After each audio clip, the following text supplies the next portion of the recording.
The wind came howling across the Montana plains like the devil himself was chasing it, carrying snowflakes sharp as broken glass. Eleanor Hayes pulled her thin woolen shawl tighter around her shoulders and pressed her back against the rough bark of a cottonwood tree. But the cold bit through her worn dress just the same. Her fingers, already numb inside her patched gloves, fumbled with the clasp of her carpet bag, the only possession she had left in this world worth calling her own. 25 years old and not a soul to turn to. The thought sat heavy in her chest as she watched the storm clouds gather on the horizon, dark and threatening as her prospects. 3 days ago, she'd been Miss Hayes, the schoolteacher, respected, if not wealthy. Now she was just another woman with nowhere to go, and winter bearing down like a freight train. The school board had gathered in Miller's General Store last Tuesday, their face grim as undertakers. "Budget's been cut again, old Mr." Peterson had said, not meeting her eyes. "Territory can't afford to keep a teacher through the winter months." Just like that, her position was gone. The room she'd rented above the bakery went with it. Mrs. Kowalski needed the space for paying tenants. She'd explained with something that might have been sympathy. Eleanor shifted her weight and felt the $3 silver in her pocket clink together, every cent she had to her name. Not enough for passage east, even if she'd had somewhere to go back there. Her family's farm in Ohio had been sold for debts 2 years past, and her intended, Harold Wickham, had made it clear that a penniless teacher was no longer suitable wife material for a man of his standing. The wind picked up again, and she could taste snow in the air. Real snow. The kind that buried a person if they weren't careful. She'd heard the stories travelers found come spring, frozen solid as fence posts. The thought made her stomach clench with something beyond hunger. Through the swirling snow, she could just make out the iron gates of the Caldwell ranch. Everyone in Bitter Creek knew about Thomas Caldwell's spread, biggest in 3 counties. They said cattle by the thousands, and a house fine enough for any eastern lady. She'd seen him in town once or twice. A tall man with shoulders broad as an axe handle and eyes the color of winter sky. Always polite when he tipped his hat, but distant as the mountains. Eleanor had heard the whispers too, how his wife had died birthing their second boy, and how he'd been raising those children on his own ever since. The ladies at church tisked about it regularly, saying it wasn't proper for a man to tend house and raise babies both. Of course, none of them had offered to help much beyond delivering the occasional casserole. She wasn't sure what drew her feet toward those gates. Desperation, maybe, or the simple fact that freezing to death under a tree seemed a poor way to end her story. The wind was howling something fierce now, and she could barely see 10 feet ahead. Snow was starting to stick to the ground in earnest. The gate stood open, unusual for such a prosperous spread, and Eleanor found herself walking up the long drive without quite deciding to do it. Her boots crunched through the thin layer of snow, and she pulled her shawl up over her head as the flakes grew thicker. The house loomed out of the storm like something from a dream. 2 stories of solid timber with glass windows that caught what little light the gray sky offered. Smoke rose from the chimney, and warm, yellow light spilled from the downstairs windows. It looked like everything she'd lost and everything she'd never had, all wrapped up in one impossible package. She was still standing there, carpet bag in hand and snow gathering on her shoulders. When the front door opened, Thomas Caldwell filled the door frame like he'd been carved from the same timber as his house. Even from 30 feet away, she could see the surprise in his face when he spotted her. He stepped out onto the covered porch, not bothering with a coat despite the cold. "You lost, miss?" His voice carried easily across the yard, deep and steady as bedrock. Eleanor felt her cheeks burn despite the cold. What was she doing here? What could she possibly say that wouldn't sound like begging? Because that's what she was, a beggar at his gate, hoping for scraps of kindness. The storm came up sudden," she called back, which was true enough, even if it wasn't the whole truth. Thomas Caldwell studied her for a long moment, taking in her threadbare coat and the way she clutched that old carpet bag. His eyes were sharp, the kind that missed nothing. Then he stepped down from the porch and walked toward her, his boots making deep prints in the snow. "You're the schoolteacher," he said when he got close enough to speak without shouting. It wasn't a question. "Was," Eleanor corrected, lifting her chin despite the way her voice wanted to shake. "Position was eliminated this week." He nodded slowly, like this didn't surprise him much. "Figured as much when I saw you walking up the drive with everything you own in that bag." Heat flooded her face again. Was she that obvious? That pathetic? "Storm's getting worse," Thomas continued, glancing up at the sky. "Be a blizzard before long. You got somewhere to be?" The simple question hit her like a physical blow. Somewhere to be, if only it were that easy. "Not particularly," she managed. They stood there in the falling snow, two strangers taking each other's measure. Eleanor could see something working behind those winter blue eyes of his, some calculation she couldn't read. When he spoke again, his words came out careful and deliberate. "I've got coffee on the stove. House is warm. Storm like this, a person could freeze to death before making it back to town." It was an offer, but more than that, it was acknowledgement of exactly how desperate her situation was, delivered without pity or judgment, just practical kindness from one person to another. "That's very generous, Mr. Caldwell, but I couldn't impose—" "You're not imposing." He was already turning back toward the house. "Come on, before we both turn into ice sculptures." Eleanor hesitated for just a moment longer, weighing pride against survival. Pride was a luxury she could no longer afford.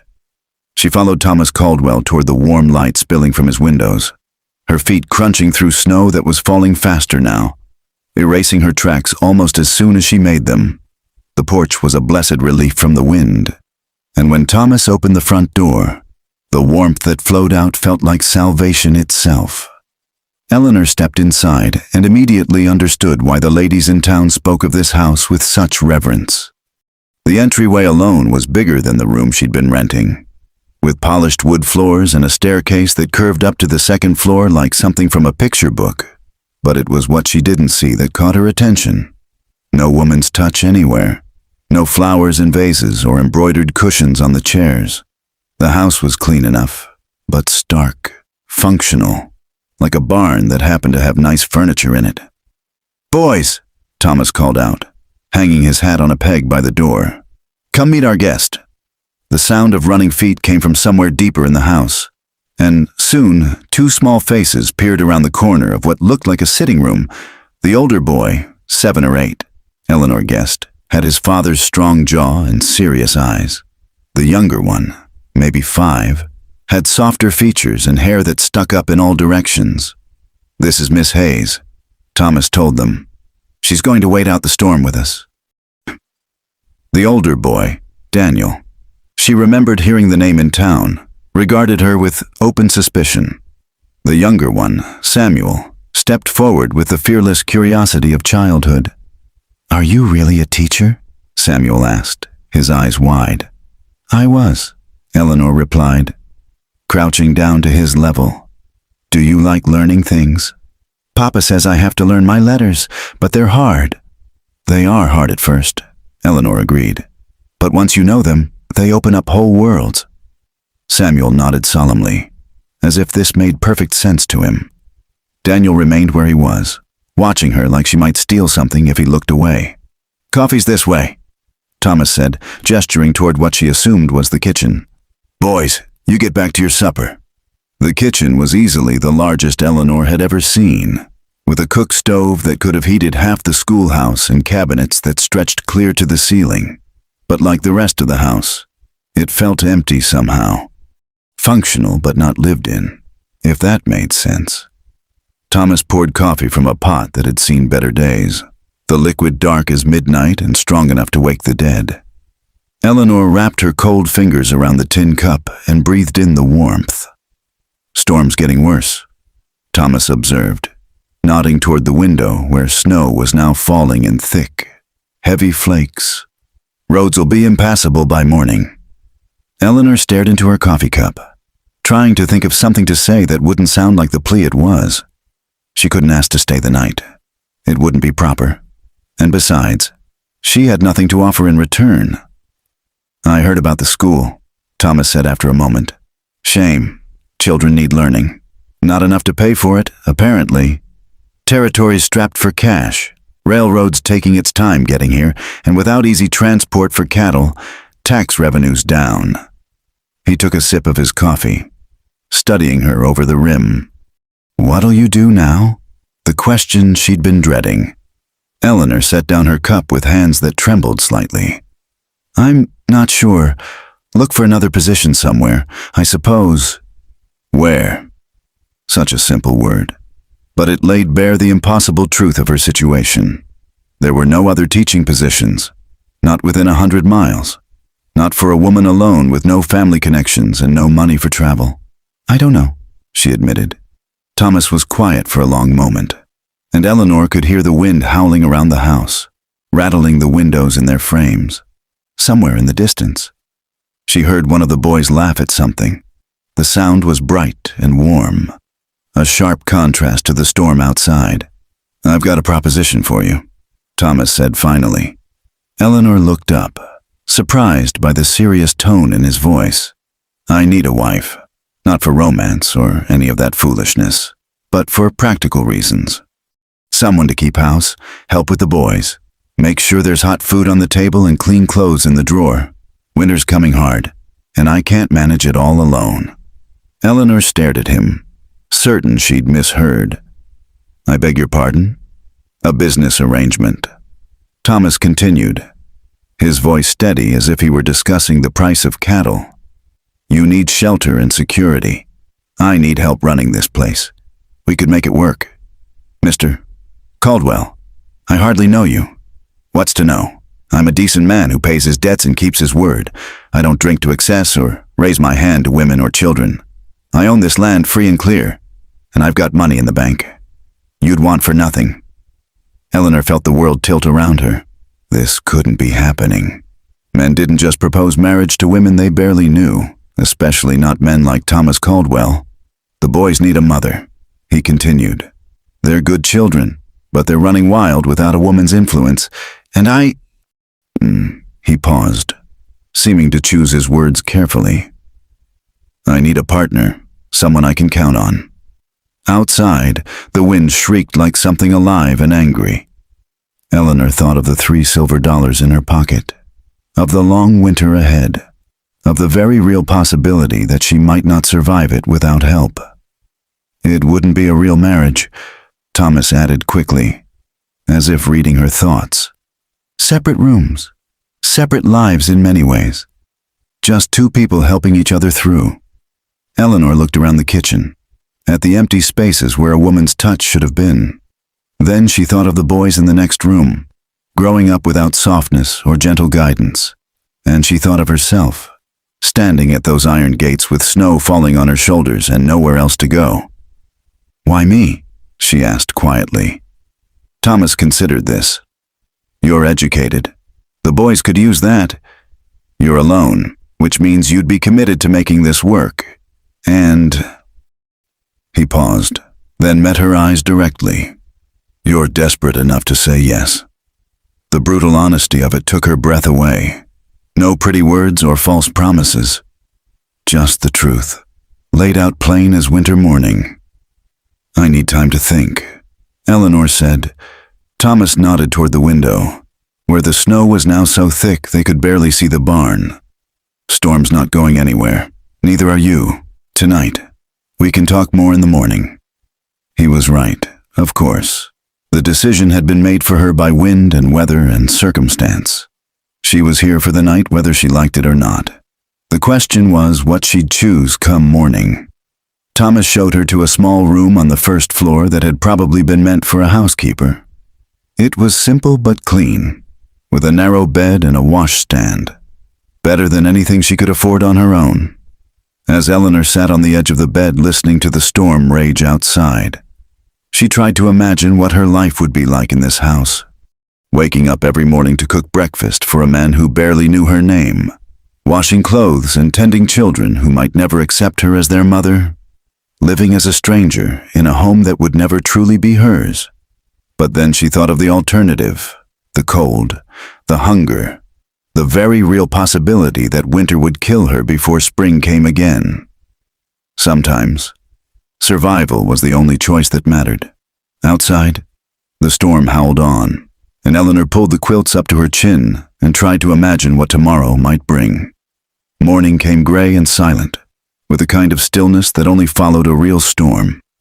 Eleanor woke to the smell of coffee and bacon drifting under her door and the sound of boots moving around the kitchen. For a moment, she forgot where she was. Then the events of yesterday came flooding back, and with them, the weight of the decision that lay ahead. She dressed quickly in her one good dress, a navy wool that had seen better days but was still respectable, and pinned her dark hair back as neatly as she could manage. When she emerged from the small room, she found Thomas standing at the kitchen window, looking out at a world transformed by snow. "Storm's blown itself out," he said without turning around. "Dumped near 2 feet, by the look of it." Eleanor joined him at the window and caught her breath. The entire landscape had been erased and rewritten in white. Drifts rose halfway up the fence posts, and the road, if it could still be called that, was nothing but an unbroken expanse of snow stretching toward town. "You weren't exaggerating about the roads being impassable," she murmured. "Takes a few days to dig out after a storm like that, sometimes longer." Thomas finally turned to face her, and she could see the question in his eyes. "Coffee's fresh. Boys are still sleeping." Eleanor accepted the tin cup he offered, grateful for something to do with her hands. The coffee was strong and hot, cutting through the chill that seemed to have settled in her bones. "I've been thinking about what you said," she began, then stopped. How did one discuss a marriage proposal that wasn't really a marriage proposal? "About your arrangement." Thomas nodded, his expression giving nothing away. "Anne, I need to understand what you're really asking. You say the boys need a mother, but what does that mean exactly? What would you expect from me?" Thomas leaned against the counter, considering his words. "The boys need consistency. Someone to make sure they eat proper meals and keep clean. Someone to teach them manners and help with their letters. They're good children, but they've been without a woman's guidance for 2 years now. And what about you? What would you expect from a wife?" The word felt strange on her tongue, speaking of something that had once seemed so far out of reach. "Someone to manage the household, make sure there's food prepared and clothes mended. Someone I can depend on when I'm out working the cattle or handling business in town." He paused, studying her face. "Someone who won't run off at the first sign of hardship." Eleanor set down her coffee cup. "And in return?" "Security. A roof over your head and food on your plate. Protection. My name, if that matters to you." Thomas's voice was matter-of-fact, as if they were negotiating the price of grain. "You'd be mistress of this house. The boys would be yours to raise as you see fit." It was a practical arrangement, nothing more. No talk of affection or companionship. Certainly no mention of love. Eleanor found herself oddly relieved by his directness. Even as part of her felt hollow at the clinical nature of it all. "Separate rooms," she said, more to clarify than to question. "Separate rooms." Thomas confirmed, "You'd have your privacy, and I'd have mine. Unless—" He trailed off, then seemed to think better of whatever he'd been about to say. "Unless what?" "Unless someday we decided different, but that'd be a long way off. If ever, and it'd be your choice as much as mine." Eleanor felt heat rise in her cheeks and looked away. The practical nature of the arrangement was one thing, but the possibility of something more, sometime in the distant future, that was territory she wasn't prepared to explore. Not yet. The sound of small feet on the stairs interrupted the moment, followed by Samuel's voice calling for his father. Thomas moved toward the hallway, but the boy appeared in the kitchen doorway before he could get there, rubbing sleep from his eyes. "Papa, is the lady still here?" "Miss Hayes is still here," Thomas confirmed. "Say good morning." Samuel ducked his head shyly. "Good morning, Miss Hayes. Good morning, Samuel." "Did you sleep well?" The boy nodded, then seemed to remember something important. Did you see all the snow? It's up to the windows. I did see it. Quite a lot, isn't it? Papa says we might be snowed in for days and days. Will you stay that long? The innocent question hung in the air like smoke. Eleanor felt Thomas watching her, waiting for her answer. She looked down at Samuel's hopeful face, then past him to where Daniel had appeared in the doorway, still wary but listening intently. I might, Eleanor said carefully, if your father doesn't mind the company. Can you really teach us letters? Samuel asked, bouncing slightly on his toes. I can. Would you like me to? Yes, Daniel says letters are stupid, but I think they're like secret codes. They are very much like secret codes, Eleanor agreed, smiling despite herself. Once you learn them, you can decode any book. She glanced at Daniel, who was trying to look uninterested, but failing. What do you think, Daniel? Would you like to learn some secret codes? The older boy shrugged, but she caught a flicker of curiosity in his eyes. Maybe. Thomas cleared his throat. Boys, go get dressed. Miss Hayes and I need to finish talking. Samuel groaned, but obediently headed for the stairs. Daniel lingered a moment longer, his gaze moving between Eleanor and his father with an expression far too knowing for a child his age. When they were alone again, Thomas poured himself another cup of coffee. They like you? Samuel does. Daniel's reserving judgment.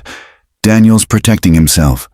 He's old enough to remember his mother, old enough to know what it means to lose someone. Thomas stared into his coffee. He's been the man of the house in his own mind since she died. Won't be easy for him to let someone else take over. Eleanor felt a pang of sympathy for the serious little boy. And if I stayed, if we went through with this arrangement, what would happen if it didn't work? If the boys couldn't accept me, or if we found we couldn't... She searched for the right words. Couldn't manage together? Thomas was quiet for a long moment. When he spoke, his voice was careful and measured. I suppose we'd have to figure that out if it happened. But I'm not a man who gives up easy, and I don't think you are either, or you wouldn't have survived this long on your own. It wasn't exactly a comforting answer, but it was an honest one. Eleanor appreciated that more than pretty reassurances that might prove false. The town will talk, she said. A marriage this sudden, under these circumstances, people will assume. People always assume. Question is whether you care what they think. Eleanor had spent her entire life caring what people thought. It was what proper ladies did. But proper ladies also didn't find themselves penniless and homeless with winter closing in. I'd want to continue teaching, she said suddenly. The boys, certainly, but others too. If any wanted learning, I know the school's closed, but there must be children who could benefit from lessons. Thomas nodded. House is big enough, could set up a proper schoolroom in one of the upstairs rooms. The casual way he accepted her condition surprised her. Most men would have balked at their wife working, even if it was only teaching. You wouldn't mind. Having children coming and going might be good for Daniel and Samuel. Give them children their own age to play with. Thomas set down his cup and looked at her directly. Anything else you need to know? Eleanor felt as if she were standing at the edge of a cliff, looking down into unknown territory. Every practical instinct told her to accept. She had nowhere else to go, no other prospects, and winter stretching ahead like a death sentence. But marriage, even a marriage in name only, was not something to enter into lightly. If I agreed, she said slowly, that is, how soon would you want to? Soon as the preacher can get here, roads should be clear enough in a few days. So fast. Her entire life changed in the space of a week. It seemed impossible. Yet here she was, seriously considering it. Miss Hayes? Samuel's voice came from the stairway. Can you help me with my buttons?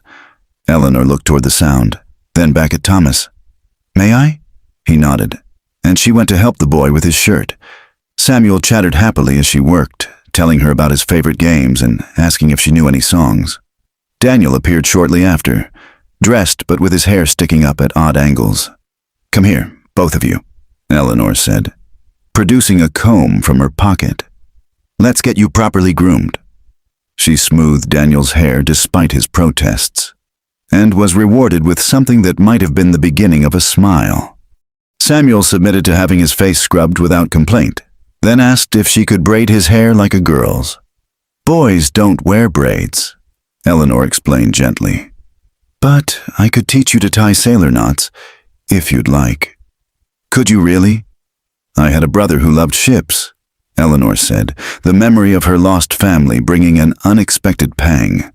"He taught me all sorts of useful knots." Thomas watched this domestic scene from the kitchen doorway, and Eleanor caught something in his expression that might have been relief, or maybe longing.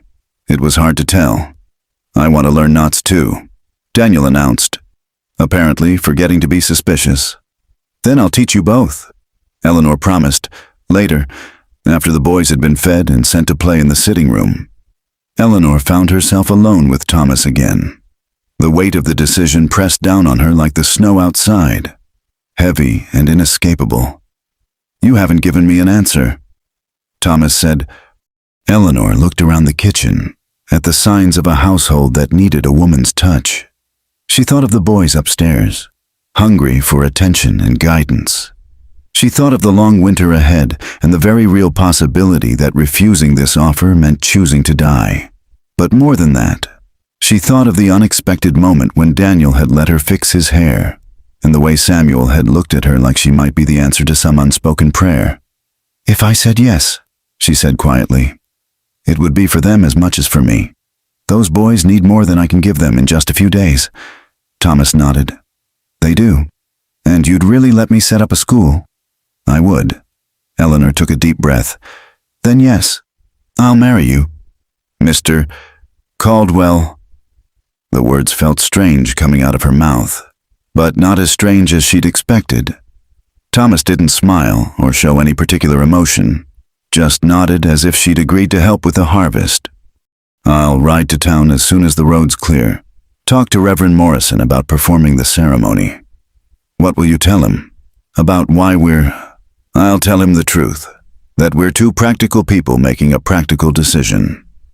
Thomas paused. "Unless you'd prefer a different story." Eleanor considered this. A whirlwind romance would be more romantic, certainly more socially acceptable, but there was something to be said for honesty, even if it was uncomfortable. "The truth will do." Thomas extended his hand, and after a moment's hesitation, Eleanor shook it. His grip was firm and warm, calloused from years of hard work. It felt like sealing a bargain, which she supposed it was. "Welcome to the family, Miss Hayes," he said. From the sitting room came the sound of the boys arguing over something, followed by a crash that suggested they'd knocked something over. Thomas winced. "I should warn you," he said. "They're not always as well behaved as they've been this morning." Eleanor smiled, her first real smile since arriving at the ranch. "Mr. Caldwell, I've spent 3 years teaching school. I'm not easily shocked by misbehaving children." As if summoned by her words, Samuel appeared in the doorway with tears streaming down his face and a red mark on his forehead. "Papa! Daniel hit me with the wooden horse." Thomas sighed and headed for the sitting room to sort out whatever crisis had erupted. Eleanor followed, already beginning to understand what she'd gotten herself into. It was going to be a long winter, but for the first time in weeks, she felt something that might have been hope. 3 days after the roads cleared, Reverend Morrison arrived at the Caldwell Ranch looking like he'd rather be anywhere else in Montana territory. The elderly preacher sat stiffly in the front parlor, his Bible clutched in weathered hands, casting disapproving glances between Thomas and Eleanor as if they were wayward children who'd tracked mud through his church. "This is highly irregular," he said for the 3rd time, adjusting his wire-rimmed spectacles. "Marriage is a sacred institution, not a business transaction." Eleanor smoothed her hands over her best dress, the same navy wool she'd worn the morning after the storm, now freshly pressed and adorned with a simple white collar she'd fashioned from an old petticoat. It wasn't much of a wedding dress, but it would have to do. "With respect, Reverend," Thomas said. his voice patient but firm. "The marriage will be legal and binding. The reasons behind it are our own concern." The preacher's lips pursed like he'd tasted something sour. "And the children? What example does this set for young Daniel and Samuel?" "It sets the example that sometimes practical decisions serve everyone better than romantic foolishness," Thomas replied. Eleanor caught a movement in the doorway and saw both boys peering around the corner. Daniel's expression unreadable, and Samuel practically bouncing with excitement. The younger boy had spent the morning asking if Eleanor would really and truly be his new mama after the wedding ceremony, as he called it. "Can we start now?" Samuel called out, apparently tired of waiting. "Boys, go to the kitchen," Thomas instructed. "Mrs. Murphy will give you some bread and jam." Eleanor smiled at that. Mrs. Murphy was the neighbor woman who'd volunteered to witness the ceremony and prepare a simple meal afterward. She was a practical soul who'd taken one look at the situation and declared it sensible enough, much to the Reverend's dismay. Once the boys had reluctantly departed, Reverend Morrison opened his Bible with visible reluctance. "Very well, but I want it understood that I'm performing this ceremony because you've asked it of me, not because I approve of the circumstances." "Understood," Thomas said. The ceremony itself was mercifully brief. Eleanor found herself repeating words that felt strange and foreign on her tongue, promising to honor and cherish a man she'd known for less than a week. Thomas's responses were delivered in the same matter-of-fact tone he used to discuss cattle prices, though his eyes never left her face. When Reverend Morrison pronounced them husband and wife, there was an awkward moment when it became clear he expected Thomas to kiss his new bride. Thomas looked at Eleanor, a question in his eyes. She gave an almost imperceptible nod, and he leaned down to press his lips briefly against hers, a chaste, formal kiss that sealed their bargain. "Well, Mrs. Murphy said brightly as the Reverend packed away his Bible. "That's done then. Mrs. Caldwell, welcome to the family." Mrs. Caldwell. Eleanor felt a strange jolt at hearing her new name. She was no longer Eleanor Hayes, the displaced schoolteacher. She was Eleanor Caldwell, wife and mother, mistress of one of the largest ranches in 3 counties. The boys burst back into the room before anyone could say more, Samuel launching himself at Eleanor with such enthusiasm that she nearly lost her balance. "Are you really our mama now?" he asked, his small arms wrapping around her waist. "I suppose I am," Eleanor said, smoothing his unruly hair. Daniel hung back, watching this display with the same wariness he'd shown since her arrival. Eleanor met his eyes over Samuel's head and saw the challenge there, "Prove yourself worthy." His expression seemed to say, after Reverend Morrison and Mrs. Murphy departed, the new family found themselves alone together for the first time. The house felt different somehow, as if the brief ceremony had shifted something fundamental in its foundation. "I'll show you to your room," Thomas said, and Eleanor realized that while she'd been staying in the small housekeeper's quarters, her status as wife, even a wife in name only, required different accommodations. He led her upstairs to a bedroom at the end of the hall, opening the door to reveal a space that was clearly feminine in its furnishings. A delicate writing desk sat beneath the window, and the bed was adorned with a quilt worked in shades of blue and yellow. It was beautiful, but there was something heartbreakingly still about it, as if it had been waiting for someone to bring it back to life. "This was," Eleanor began, then stopped. "My wife's room, Margaret's room." Thomas's voice was carefully neutral.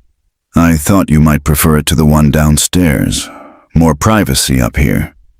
Eleanor stepped inside, running her fingers along the edge of the writing desk. She could almost feel the presence of the woman who had once sat here, perhaps writing letters or tending to household accounts. It felt like trespassing. "I don't want to disturb anything," she said quietly. "The room needs to be lived in." Thomas replied, "Margaret's been gone 2 years. Time it served its purpose again." He left her alone to settle in, and Eleanor spent several minutes simply standing in the center of the room, trying to absorb the reality of her situation. This was her space now, her sanctuary in a house full of strangers who were now her family. She unpacked her few belongings, hanging her dresses in the wardrobe beside gowns that had belonged to another woman. Margaret Caldwell had clearly favored fine fabrics and elegant cuts, silk dresses and wool coats that spoke of comfort and prosperity. Eleanor's simple cotton and wool garments looked shabby by comparison.